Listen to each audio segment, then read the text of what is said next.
Box office దగ్గర లోకనాయకుడు కమల్ హాసన్ నటించిన latest movie భారతీయుడు 2 రీసెంట్ గా రిలీజ్ అయ్యి మిక్స్డ్ రెస్పాన్స్ ను సొంతం చేసుకోగా కలెక్షన్ల పరంగా మొదటి రోజు బాగానే పర్ఫామ్ చేసినా కానీ తర్వాత మాత్రం కలెక్షన్ల పరంగా స్లో డౌన్ అవుతూ వచ్చిన ఈ సినిమా తెలుగు రాష్ట్రాలలో మొదటి వీకెండ్ ను పూర్తి చేసుకోగా ఓవరాల్ గా చూసుకుంటే డీసెంట్ గానే పర్ఫామ్ చేసినప్పటికీ సినిమాకు వచ్చిన టాక్ అలాగే సినిమా సాధించాల్సిన బిజినెస్ దృష్ట్యా చూసుకుంటే మాత్రం నిరాశ కలిగించే కలెక్షన్లతోనే వీకెండ్ ను పూర్తి చేసుకుంది. వర్కింగ్ డేస్ లో ఇప్పుడు ఏదైనా అద్భుతం జరిగితే తప్పితే సినిమా తేరుకునే అవకాశం కనిపించడం లేదు.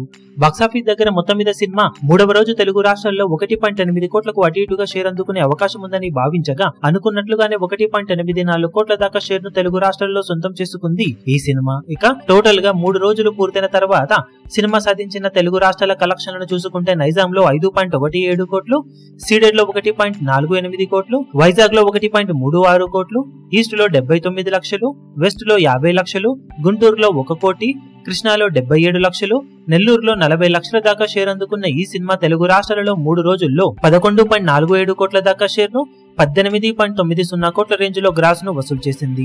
25 కోట్ల రేంజ్ లో బ్రేక్ ఈవెన్ టార్గెట్ తో బరిలోకి దిగిన ఈ సినిమా 3 రోజుల్లో సాధించిన కలెక్షన్స్ కాకుండా ఇంకా 13.53 కోట్ల రేంజ్ లో షేర్ అందుకుంటే క్లీన్ హిట్ గా నిలుస్తుంది. ఆల్మోస్ట్ ఆ మార్కును అందుకోవాలి అంటే అద్భుతాలు జరగాలి ఇక్కడ నుండి. వర్కింగ్ డేస్ లో ఊహకందని రేంజ్ లో హోల్డ్ చేస్తే తప్పితే సినిమా బాక్సాఫీస్ దగ్గర తేరుకునే అవకాశం కష్టమే. మరి వర్కింగ్ డేస్ లో సినిమా తెలుగు రాష్ట్రాల్లో ఎలాంటి హోల్డ్ ను చూపెడుతుందో చూడాలి ఇప్పుడు. ఈ వీడియో మీకు నచ్చినట్లయితే లైక్ చేయండి, షేర్ చేయండి, ఛానల్ ను సబ్స్క్రైబ్ చేయడం మాత్రం మరవకండి. ఏ చిన్న అప్డేట్ ను మిస్ అవ్వకూడదు అనుకుంటే బెల్ ఐకాన్ ను ప్రెస్ చేయండి.